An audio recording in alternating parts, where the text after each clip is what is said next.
My name is Suzann Fenton. I have worked at CAP for 37 years. I didn't know a lot about CAP. I'd heard about it in the community as the Catholics up on the hill, and the community as a whole wasn't real open to them. But I think it is amazing to me how much it has improved since '85. I mean, CAP works together with other organizations work with CAP, other organizations send people to CAP to get services and things, and I think it's just truly amazing how much it has changed. We were on the cutting edge.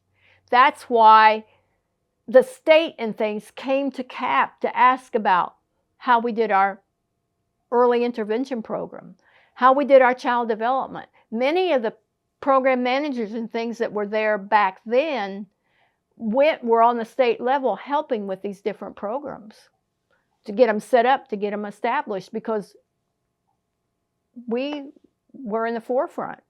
The only two programs I've ever been in was the Family Life Child Development and Parents Are Teachers. You know, Parents Are Teachers was started in '78 or '79 because at the Sunshine Center in Lancaster, there was a child that was not able to go to the center.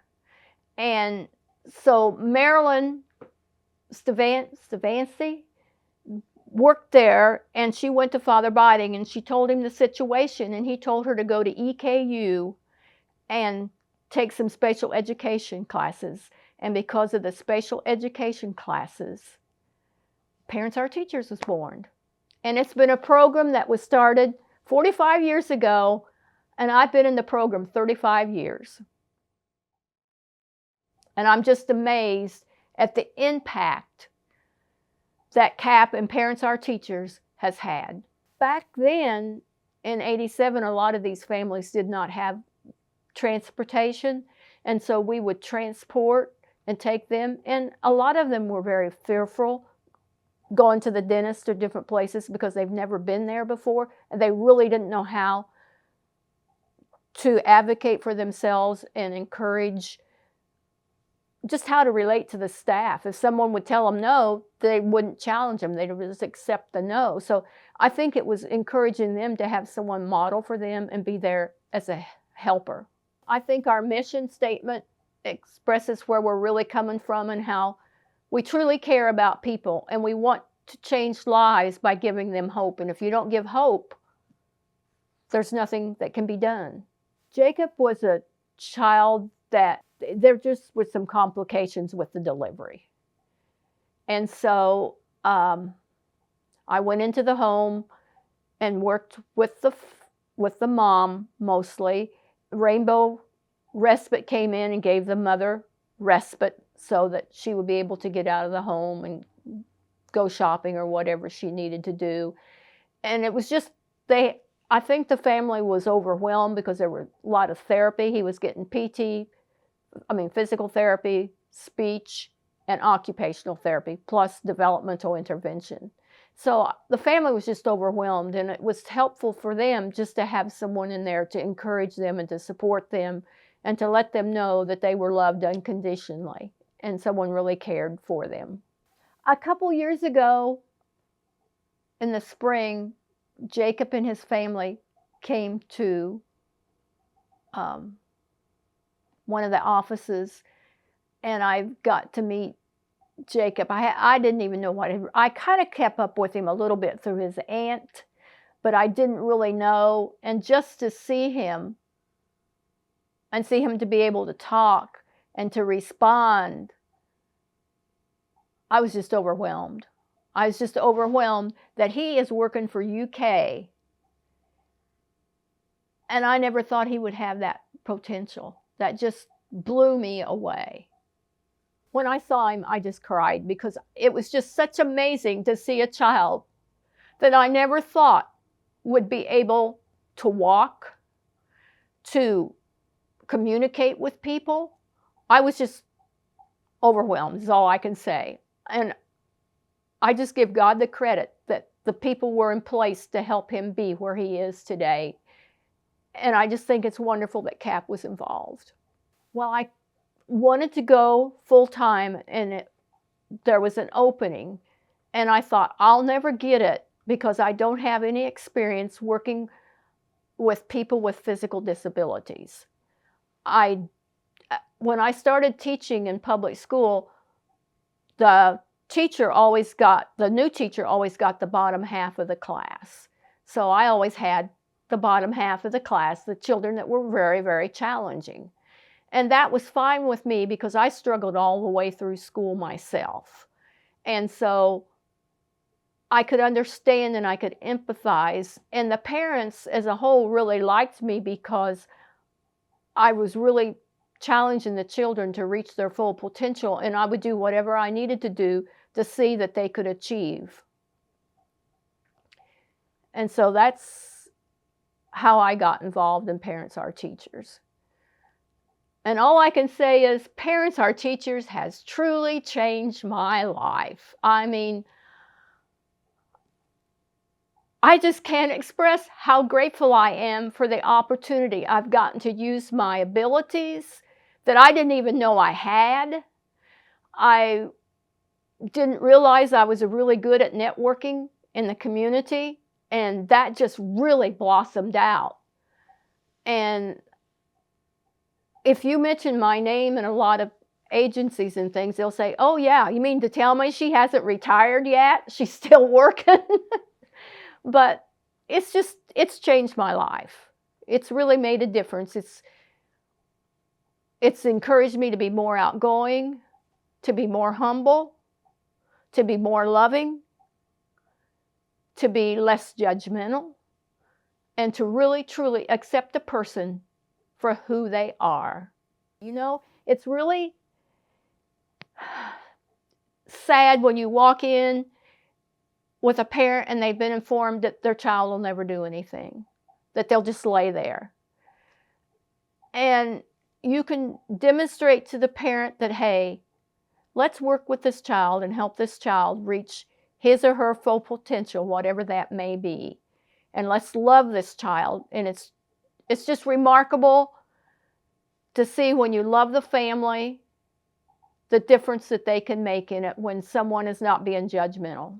I think the people in Appalachia are worthwhile people, just like anywhere else, and they need to be loved and accepted for who they are and not made fun of, and know that they are important because they're a child of God like everybody else. So why can't they be loved and accepted and made to feel that they're important? A lot of the families wouldn't have hope. They wouldn't know where they were going to go. They wouldn't have the finances and things to have home repair. They wouldn't have the support system. And I think we're a great, great support system. And they would really fall through the cracks. And that really bothers me, that there's no one there to advocate for the parent and the child. Because the parents don't know how. They're overwhelmed. They don't know how to go through the system. I had a child just before COVID. I think I went in a week before. I walked in, the child was 2 or 3 and was just laid on the floor. Had baby toys there, rattlers, nothing age appropriate, no response, just cried and whined. And I worked with that child for about 3 years, and I worked to get therapies. We did therapy virtual, but he had OT and speech and physical therapy, all virtual. The mom was following through, and we were able to get the child that was just laying there to respond to the family, to look at him, to smile. He was able, with some support, to be able to set up. He could set up a little bit on his own, and we had him be able to stand in a stander, and he was able to get out in public in a wheelchair. It was just amazing to see the difference that CAP could make in this family's life. Plus, the CAP also helped them some with some home repair and things. So CAP has just done an outstanding job in ministering to others. I'm just truly blessed that God has provided that opportunity for me and for the family. I had a family that the child was in foster care, and I was at social services working with another child, and the foster mother went to the social worker and said, I would really like to have Suzann Fenton work with my child. Is that possible? So they called me in, and that's how I got this young little lady. And she was a child that was failure to thrive. Didn't know if she would even make it or ever live. When I would walk in, the child knew my voice. And as soon as she heard my voice, she would start screaming because she knew that I would get her down on the floor and I would work with her legs and arms to get him to move and do things like that she didn't like because it was out of her comfort zone. And when the family decided to adopt this little girl, I was called into court and I had to tell the judge why I felt the child needed to be removed from the parents. And I had worked with the parents also, and that's probably one of the hardest things I've ever done. When you have the parents sitting there and you're talking to the parents, the biological parents, and telling them why you feel that the child will be better in the situation that she's going to go into. And that little lady is thriving now. I think she's about 12 or 13 years old, and it's just amazing to see how the family has supported her and worked with her. For me, it's a ministry. It's a ministry for me where I can provide hope. I can help transform their life by letting them know the different resources and things that are out there. When I first started, there was not Google, and nobody knew what was out there. Now they can Google it, but they don't know what to do with it once they Google it. And a lot of times when you Google things, it's very, very negative and very, very scary. And if they have somebody that is there to encourage them and help them work through it, it makes a difference. You just kind of like walk alongside of them. And that's what the families really require. And it's just like us when we go out. It's nice to have somebody there for us to help us when we're facing something. I went to Guangxi to set up an early intervention program, which they had no idea what they wanted. They wanted an OT. They didn't want a developmental interventionist. They had no clue where to turn or what to do. And these children were very involved with cerebral palsy. And CAP gave me permission to take my forms and things that I used and have them translated into Mandarin so that I could use the material over there. And that enriched my life so much because what I was doing over there, I could bring back and do here. And I also had student teachers here, so I kind of knew how to work with a staff and things. And I think for me to travel internationally and take this little program that was started by Father Biding, that we had no idea that it would ever reach this, that we were able to involve another country.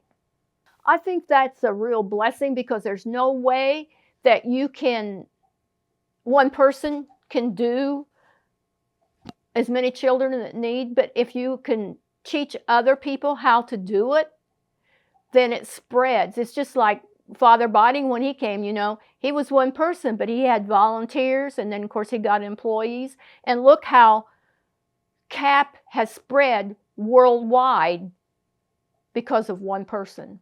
Father Biding went on a home visit with me, and I didn't realize back at the time how much of an honor it was. But we went to this family out in the middle of nowhere, and he got down on the floor and played with the child and talked to the family and things.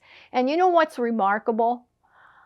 I have served many relatives within that family. through the years. And right now, we have a relative in the Child Development Center that I worked with for 5 years. I just rejoice when I see him in the center and how well he's doing and laughing and things. And I know that it has made a difference in his life. The staff has told me, because when he comes into the child development, he knows the routine. He knows to listen because he's been taught that. That's one of my high points in CAP. And then another high point is when CAP celebrated their 25 years, I got the Father Bonding Award. And I just, for community service and working with others and things, and that just was such a blessing to know. They had wanted him to come, and he was supposed to be there when it was presented, but he had forgotten, and so he didn't make it. But that was really neat. I have no clue how many children I've served. But you know, I used to run a caseload 15, 25 kids a year. It's not that high now, but yes. So yes, I would say Parents Are Teachers used to be a much bigger program. I think we had about 4 or 5 staff just went into the homes and stuff. We did different areas. I mean, I've been in different counties. I've been in Clay, Owsley, McCreary, Laurel, Rockcastle, Jackson, and Lee. I've been in a lot of different counties. So, you know, we've impacted a lot of lives. You know, you can get better jobs other places. You can make a lot more money. But money's not everything. And happiness to me is, and fulfillment is doing what I feel God wants me to do and where my mission is. I've been offered other jobs, paid a lot more money, but I've always stayed with CAP. And people could not understand why I didn't move up the ladder. Not within CAP, but outside of CAP. I wasn't interested. I loved what I do. God knew what my gifts and talents was. He knew how he could use me. And I had no clue. And I had no clue that I'd find my niche in life. I mean, where else would I be if I hadn't had this experience? I don't know. And I hope that a lot of the student teachers and parents and things that I've had through my life here will be able to carry on that ministry in their own life. I am thankful for CAP because it has helped to mold me into the person I am today. By their guidance, by just loving me for who I am. Yeah, they've definitely impacted me. I wouldn't be the person I am today without their support and their encouragement. It's just amazing that a little farm girl would end up and struggled through school, had a horrible time, barely made it through college, and able to do what I do and to love what I do. Because my guidance counselor in high school told me I'd never be accepted by any college, let alone make it through. And because of that, it's why I'm so compassionate and so understanding and know that people can make a difference in their life if they're willing to work at it. I hope that I make a difference in people's lives by showing Christ's love and giving hope and showing them that I respect them for who they are and love them unconditionally and give someone hope and help transform their lives. Let them know that there's something different out there and that they can change and that they can reach their full potential, whatever that is.